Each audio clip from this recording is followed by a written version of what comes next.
Menuju akhir kompetisi Liga 1 seru kali. Wow, kata itulah kita sematkan untuk liga kesayangan kita, yaitu Liga Indonesia, atau bisa kita bilang Ligue 1 ya.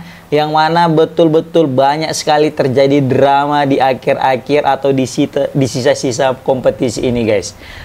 Bisa kita lihat hari ini banyak pertandingan yang melibatkan tim-tim penghuni zona degradasi. Dan betul saja, perebutan ya untuk merebutkan tiket ke Liga 1 ataupun mungkin bisa kita bilang terdegradasi ke Liga 2 itu sangat-sangat seru, guys. Banyak sekali terjadi drama, banyak sekali keputusan-keputusan kontroversi, dan ditambah lagi juga aksi supporter yang luar biasa. Waduh. Yang paling terbaru bisa kita saksikan tadi disiarkan di televisi swasta bagaimana PSS Sleman menjamu tim kuat Persija Jakarta. Nah, Persija. Oke. Tetapi pertandingan ini sempat diwarnai dengan semacam penghidupan flyer, petasan atau sebagainya. Pokoknya banyak sekali asap tadi itu, yang mana flyer asap itu bisa kita bilang mempengaruhi jalannya pertandingan, sehingga sempat terjadi masalah. Dan ini juga sempat menarik perhatian seorang Alex Pastor sih menurut aku ya kan. Dia jauh-jauh datang mau nengok pemain, mau nengok gimana pemain-pemain incarannya, ternyata malah disajikan dengan ala-ala Eropa ya kan. Kayak kata orang bilang San Siro lah.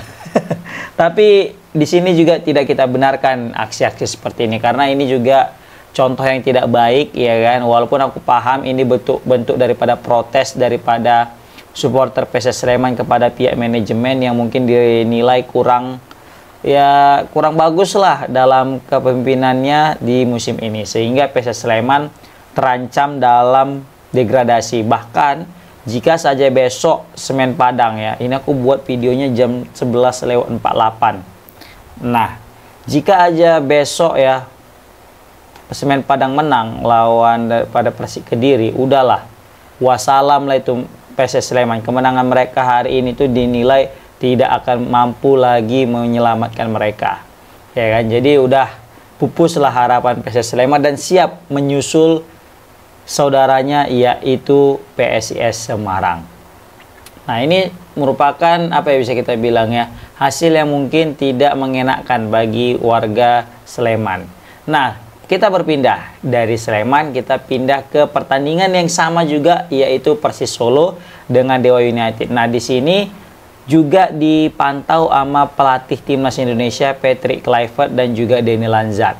Nah, ini jadi mereka mencar nih. Biasanya kan mereka ini satu pertandingan numpuk di situ ya kan. Kali ini enggak, mereka mencar, dan di sini ada Patrick Kluivert dan juga Denny Lanzat. Dan di sini sebenarnya bagus juga mereka nonton pertandingan Dewa. Kenapa? Karena memang kebetulan banyak pemain timnas itu di Dewa, Kambuaya, Egy Maulana Fikri, Septian Bagaskara, ataupun mungkin nanti bakal ada pemain-pemain baru lagi yang bakal dipanggil ke timnas dengan klubnya Dewa United. Tapi yang menjadi pertanyaan, kenapa ya nggak ada dari Persib Bandung masuk timnas gitu ya kan? Padahal ada beberapa nama yang punya potensi untuk bisa masuk ke timnas Indonesia, tapi kayaknya Patrick Kluivert dan kawan-kawan ya itu jarang sekali memantau pertandingan Persib. Makanya Coach Bojan juga sempat kesal itu, kenapa sih kok nggak pernah gitu ya kan? Nah oke, kita fokus kepada akhir musim tadi, yaitu klub-klub zona degradasi.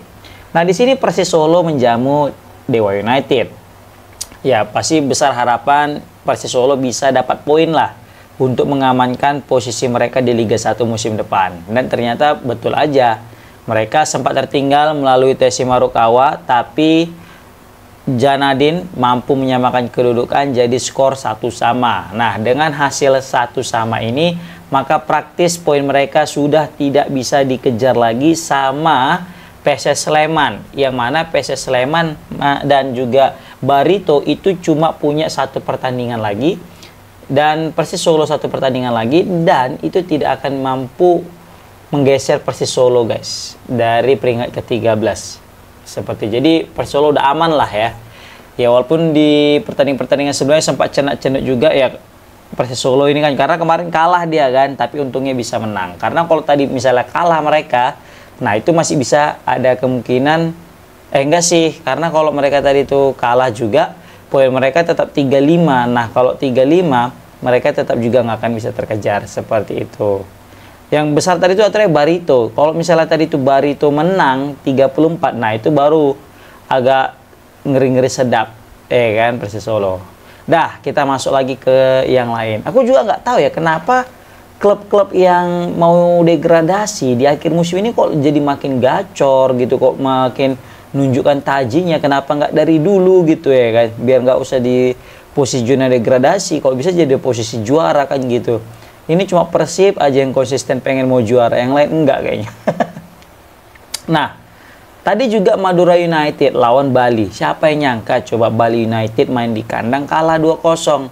Ditambah lagi Madura United ini udah main 10 pemain dari menit 35 babak pertama.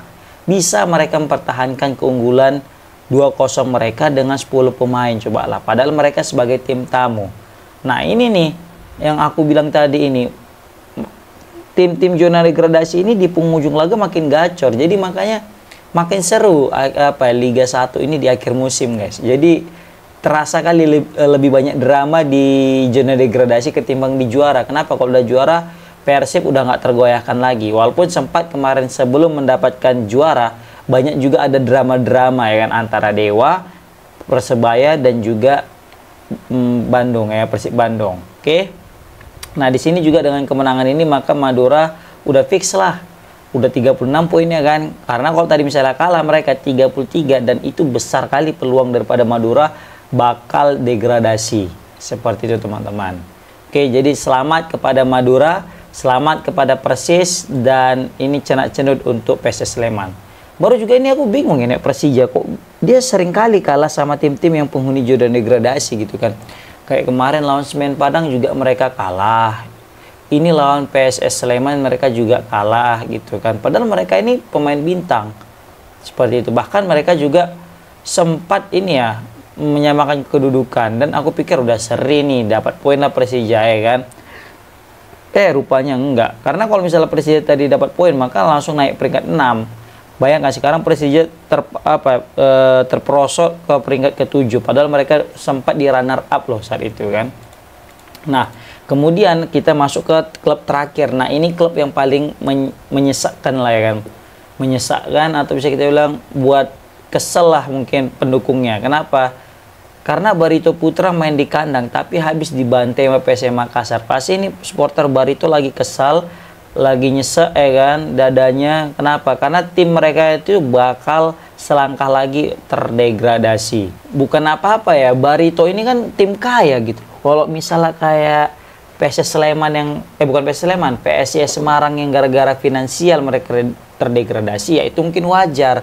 Dan juga supporter mereka nggak terlalu kecewa, nggak terlalu menuntut banyak dengan pemain karena mereka tahu masalahnya di finansial. Nah, Barito Putra ini lain.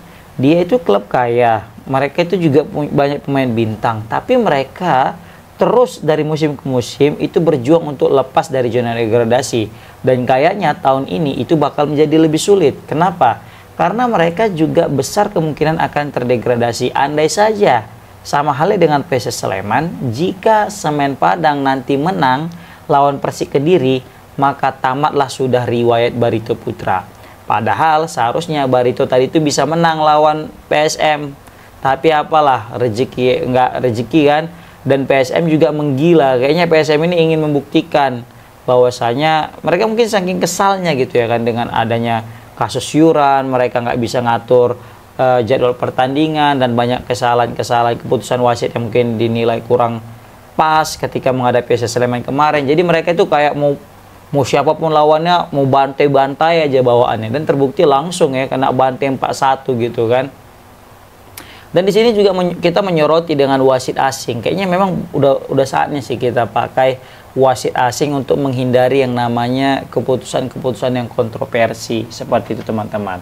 Maka sudah bisa kita pastikan ini Madura Persis lolos dari degradasi, sedangkan PSS Sleman dan Barito mesti menunggu hasil pertandingan Semen Padang. Jika Semen Padang udah wassalam, mereka akan menyusul PSMS Medan di Liga 2.